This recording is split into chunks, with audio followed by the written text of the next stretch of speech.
visage incontournable de TF1 depuis sa prise de poste au journal de 13h en janvier 2021, Marie-Sophie Lacaro n'est plus un cœur à prendre. Depuis de nombreuses années, elle file le parfait amour avec Pierre Bascou.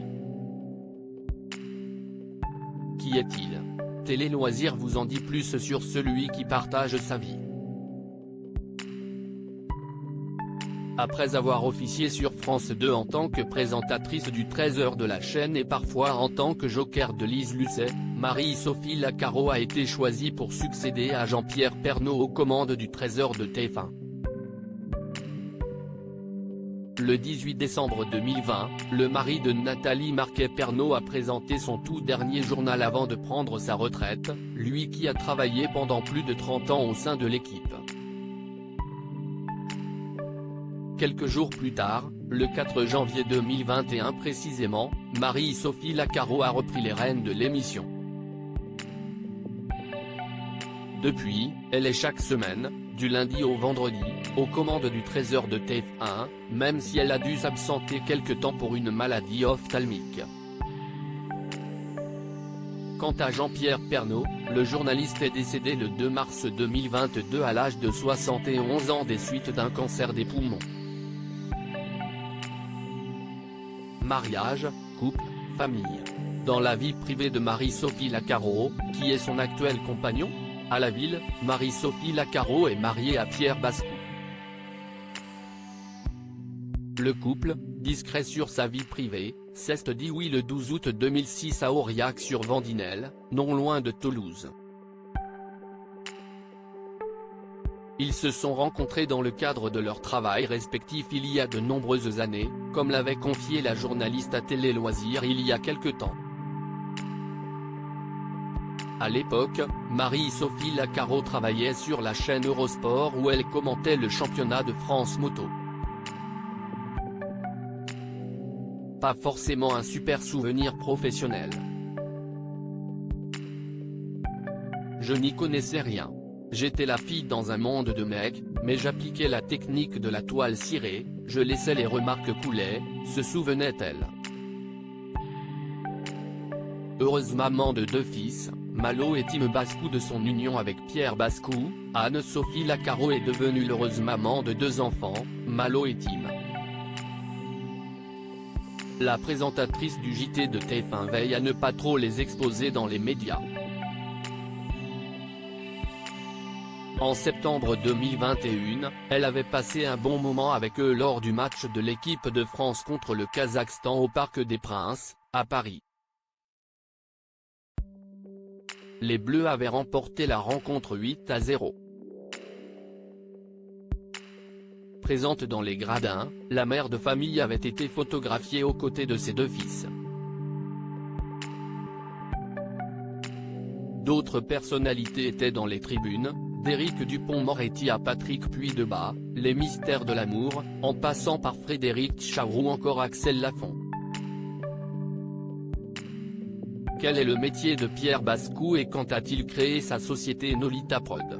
Pierre Bascou est producteur de films institutionnels et publicitaires. Il exerce donc dans le domaine de l'audiovisuel, lui qui dirige Nolita Prod, une société de production de films institutionnels et publicitaires fondée en 2009. Marie-Sophie Lacaro a rencontré le fondateur de Nolita Prod lors de son expérience sur Eurosport. Ce dernier était alors monteur-réalisateur pour la chaîne. Il montait les reportages que je tournais le week-end sur les circuits, confiait-elle. Pierre Bascou est né le 4 janvier 1971. Âge, taille, origine.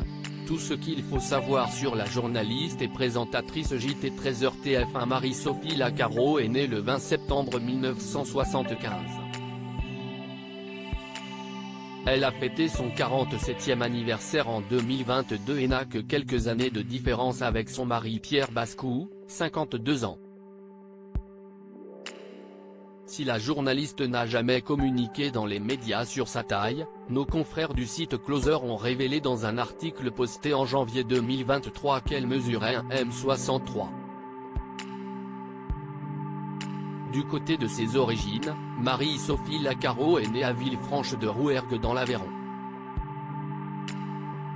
Elle a grandi à Perpignan.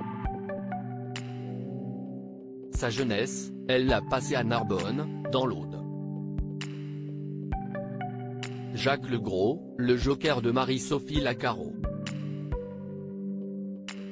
Gilles Boulot, l'un de ses soutiens pendant son absence sur TF1 lorsque Marie-Sophie Lacaro s'est absentée du journal de 13h de TF1 pour raison de santé pendant 5 mois début 2022, elle a pu compter sur son joker, en la personne de Jacques Legros. Pour rappel, la journaliste souffrait à ce moment-là d'une infection de la cornée rare et sévère, une kératite amibienne, à cause de ses lentilles de contact. Pendant sa convalescence, elle avait reçu des messages de nombreux soutiens, dont un de Gilles Boulot, son collègue sur TF1. J'ai échangé avec les journalistes de la rédaction, nos correspondants. Il ne se passait pas une journée sans que je reçoive des messages parmi lesquels ceux de Gilles Boulot, Anne-Claire Coudray, Julienne Arnaud, Jacques Legros, Denis Brognard ou d'anciens confrères de France Télévisions comme Michel Drucker et Juliane Bugier, disait-elle dans une interview au Parisien en mai 2022. Où habite la journaliste et quel est son salaire? D'après nos confrères de France Bleu, Marie-Sophie Lacaro partage sa vie entre la capitale et la campagne toulousaine. Quant à son salaire actuel, la journaliste reste discrète sur le sujet.